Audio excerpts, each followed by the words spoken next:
You know, there's an old saying that goes something like this: he who talks the least often says the most. Now think about that for a second. It's not always the loudest voice in the room that holds the most power. In fact, more often than not, the one who speaks sparingly commands the most respect. Why? Because they've mastered something most people overlook: the art of restraint. When I was coming up in the business, I watched and I listened. I wasn't always the one doing the talking. No, I learned early on that people give themselves away when they talk too much. They reveal things they don't even realize they're giving up: their insecurities, their lack of preparation, their need for approval. It's all there, laid bare in their words. But the ones who say less, oh, those are the ones you've got to watch. They move differently. They control the room without needing to fill the silence with words.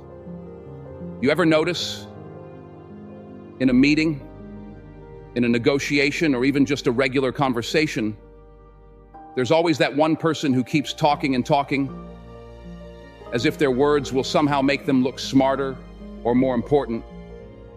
But all they're doing is weakening their position. They're exposing themselves. When you talk too much, people start to smell that weakness on you. They can sense it. It's like blood in the water, and people will take advantage of it. You see, the more you talk, the more you're giving away. And I don't just mean your thoughts. You're giving away your emotions. You're giving away your control. And control, my friends, is everything. You want to know the secret to real power? Real power comes from restraint, from knowing when to speak and when to hold your tongue, from understanding that silence can be far more effective than words. Silence is a weapon. Silence makes people uncomfortable. It makes them curious. It makes them wonder what you're thinking. And in that curiosity, in that uncertainty, you hold the power. I've been in rooms with some of the most powerful people in the world: leaders, CEOs, heads of nations. You know what they all have in common? They don't feel the need to talk just to be heard. They don't fill the room with words to prove they know something. No, they let the silence do the talking. And when they do speak, every word carries weight. Every word has meaning. That's how you create influence. It's like this: when you speak less, people lean in. They listen more carefully.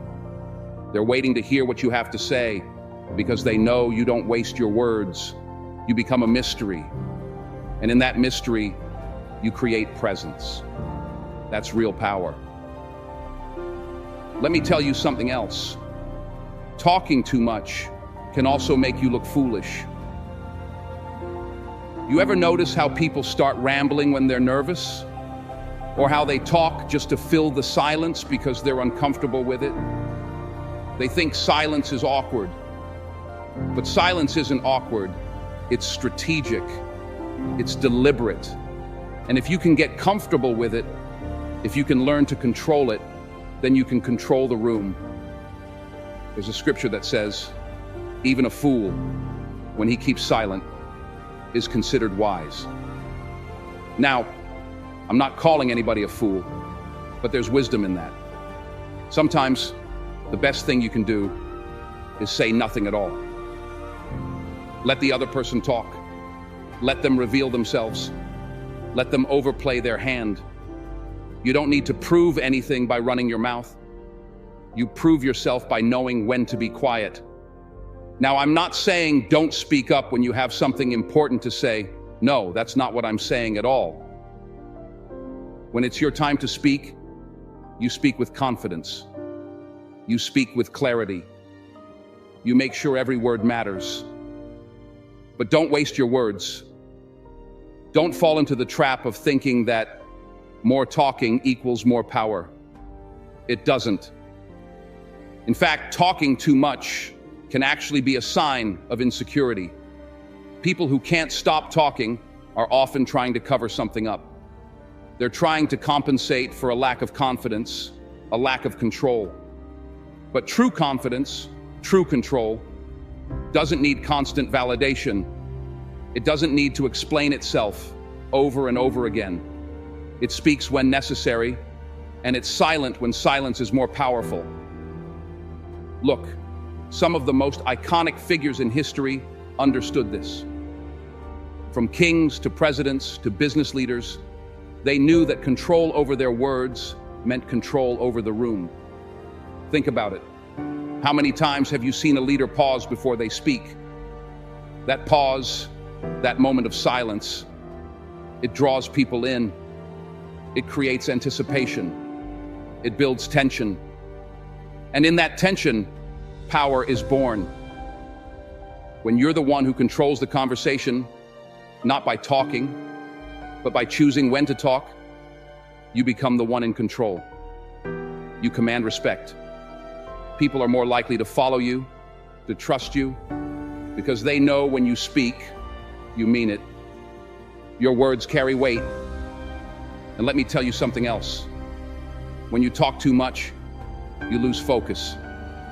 You scatter your thoughts, and in that scattering, you lose your sharpness.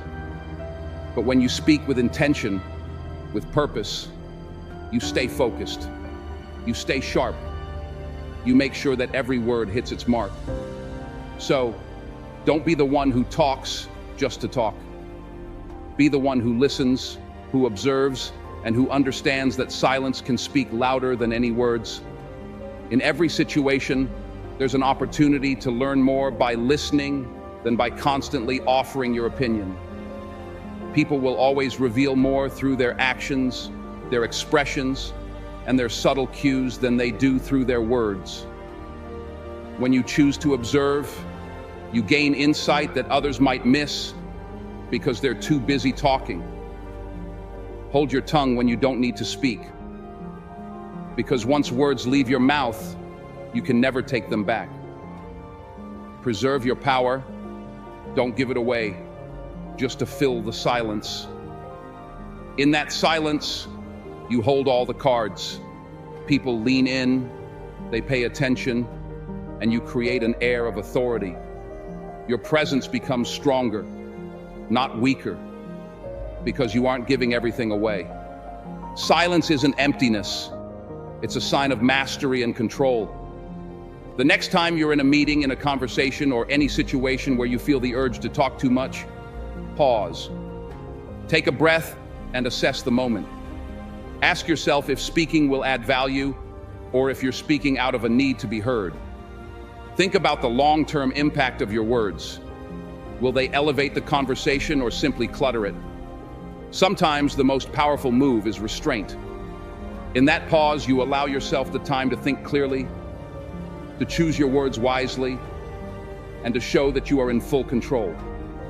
By controlling your words, you are not only guiding the conversation, but also shaping your path forward.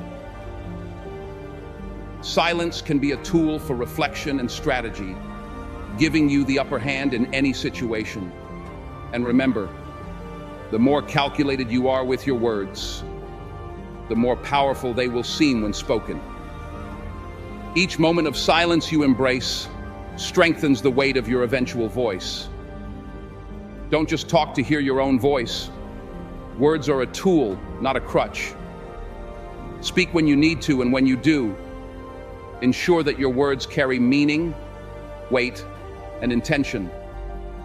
Make sure that your speech advances the conversation, opens minds, and leaves an impact. Because in this world, it's not the loudest person who wins. It's the one who knows when silence says more. The one who masters the balance between speaking and listening is the one who truly commands respect. Use silence as your ally, a way to filter out unnecessary noise and focus on what truly matters. And when you do speak, let it resonate with purpose, so your words move mountains. Every word you choose should be deliberate, like a finely crafted tool designed to leave a lasting impression. Words have the power to transform situations, but only when they're used with wisdom and precision. So I leave you with this. Master your words, and you master your influence. Master your silence, and you master your ability to stay in control even when others falter. And most importantly, master yourself, your emotions, your impulses, and your responses, because that is the true key to mastering the world around you. When you can control your inner self, the external world falls into place. Whether in business, relationships, or life in general, the one who knows when to be quiet and when to speak wields the most power. And that power? It's not given to you. It's earned through discipline, patience, and wisdom. True mastery of self means understanding that not everything deserves a response and not every moment needs to be filled with words. In silence, you create space for thought, reflection, and ultimately for the right actions to follow.